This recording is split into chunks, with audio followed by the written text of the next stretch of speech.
വളരെ പ്രൗഡായിട്ടുള്ളൊരു മൊമെൻ്റാണിത്. കാരണം ഒരു രാത്രിയിൽ എൻ്റെ തലയ്ക്കകത്ത് വന്ന ഒരാശയം അതിങ്ങനെ ഒരു ബ്യൂട്ടിഫുൾ മൊമെൻ്റ് ഉണ്ടാക്കുമെന്ന് ഞാൻ ഒട്ടും പ്രതീക്ഷിച്ചില്ല.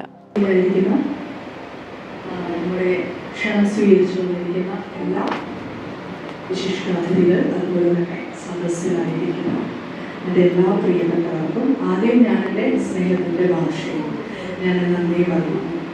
ഞാൻ സംസാരിച്ചതിന് ശേഷം സംസാരിച്ചത് വിധുബാല മാം ആയിരുന്നു. ഞാനിങ്ങനെ ആ കംപ്ലീറ്റ് മാമിൻ്റെ വേർഡ്സ് ഇങ്ങനെ കേട്ടിരിക്കുമായിരുന്നു. That is a request I have for Bodhi. Well, don't wait for a problem to come to you, but run to find a problem. Yes. Chase to find a problem. നിമിഷ നേരം കൊണ്ട് പ്രശസ്ത കവയിത്രിയും എഴുത്തുകാരിയുമായിരിക്കുന്ന തുളസിഭായ് മുകളതലം ബോധ്യത്തിനു വേണ്ടി എഴുതിയ കവിത അവിടെ ചൊല്ലി.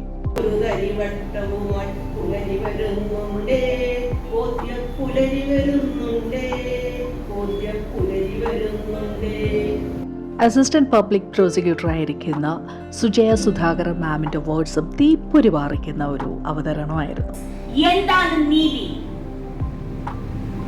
The right person in the right sense believed to be true number. യഥാർത്ഥ മനുഷ്യൻ യഥാർത്ഥ സെൻസോടുകൂടി എന്താണ് സത്യം എന്ന് വിശ്വസിക്കുന്നുവോ അതാണ് നീതി. കോഴിക്കോട് വനിതാ പോലീസ് സ്റ്റേഷനിൽ പുതുതായി ചാർജ് എടുത്ത സബ് ഇൻസ്പെക്ടർ ശ്രീസിത മാമിൻ്റെ വാക്കുകളും ബോധ്യത്തെ വളരെ നല്ല രീതിയിൽ സപ്പോർട്ട് ചെയ്യുന്നവയായിരുന്നു. സ്ത്രീകളുടെയും കുട്ടികളുടെയും എല്ലാ പ്രയാസങ്ങളും ബുദ്ധിമുട്ടുകളും അവരെ സംരക്ഷിക്കുന്നതിന് വേണ്ടിയിട്ടും അങ്ങനെ ഒരുപാട് ഉദ്ദേശ ലക്ഷ്യങ്ങളോടുകൂടി പ്രവർത്തനം ആരംഭിക്കാൻ ഉദ്ദേശിക്കുന്ന ഒരു പദ്ധതിയാണ് ബോധ്യം. ഈ പദ്ധതിക്ക് എല്ലാവിധ ഐശ്വര്യവും നല്ല രീതിയിൽ ഈ പദ്ധതി മുന്നോട്ട് പോകാൻ കഴിയുമാറട്ടെ എന്ന് ആശംസിക്കുന്നു. മൈൻഡ് ട്യൂണിംഗ് ആർട്ടിൻ്റെ ഫൗണ്ടറായിരിക്കുന്ന ബെഞ്ചമിൻ ഈശോ സാറിൻ്റെ വേർഡ്സും ശരിക്ക് വളരെയധികം സന്തോഷം ഉണ്ടാക്കുന്നതായിരുന്നു. അത്രയ്ക്ക് സപ്പോർട്ടീവായിട്ടായിരുന്നു സംസാരിച്ചത്. ബോധ്യത്തിൻ്റെ മെയിൻ ഇനിഷ്യേറ്റീവ് എടുത്ത ആള് ഇവിടെ ആദ്യം നമ്മളോട് സംസാരിക്കേണ്ടായിരുന്നു. എന്താണ് ബോധ്യം? എനിക്കൊരുപാട് സന്തോഷം തോന്നി.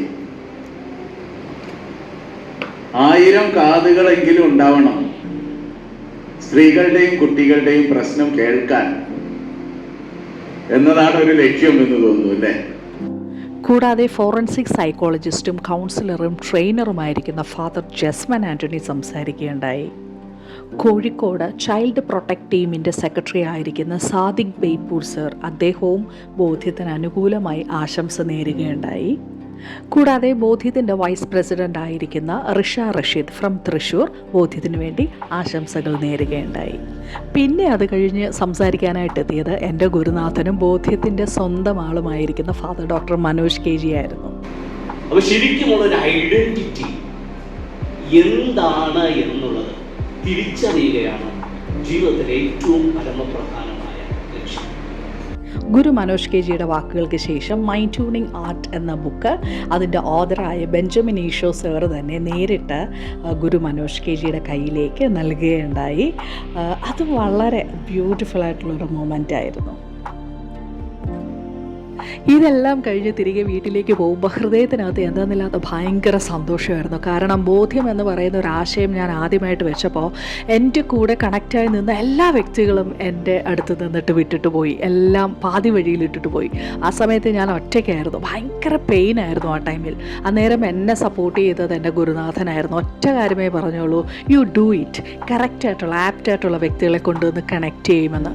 അതുപോലെ ലൈല മാം ആയിക്കോട്ടെ, ജ്യോതി മാം ആയിക്കോട്ടെ, തുളസി മാം, നമ്മുടെ ജാൻസി മാം, റിഷ റഷീദ് മാം, അതുപോലെ ബോധ്യത്തിനകത്ത് ഇപ്പോൾ ഞങ്ങളുടെ കൂടെ കണക്ട് ചെയ്ത് നിൽക്കുന്ന പല ജില്ലകൾക്കകത്തുള്ള വ്യക്തികളെല്ലാവരും ആത്മാർത്ഥമായിട്ട് ഈ പ്രോഗ്രാമിനകത്ത് വന്ന് കണക്റ്റായി. അത് വളരെ നല്ല രീതിയിൽ എല്ലാ ജില്ലകളിലേക്കും സ്പ്രെഡ് ആകുന്ന തരത്തിൽ എല്ലാവരും ഒപ്പത്തിനൊപ്പം നിന്നു. മാത്രമല്ല, നമ്മുടെ ജീവിതത്തിൽ എന്തെങ്കിലും ഒരാഗ്രഹം ഉണ്ട് എന്നുണ്ടെങ്കിൽ അത് ഹൃദയത്തിനകത്ത് ഇടണം, അതിനെ വളർത്തണം. അത് എന്ത് പ്രശ്നം വന്നിരുന്നാലും ഒരിക്കലും കയ്യിൽ നിന്നെടുത്ത് കളയരുത്. അത് ഒരിക്കൽ നമ്മളെ തേടി വരും.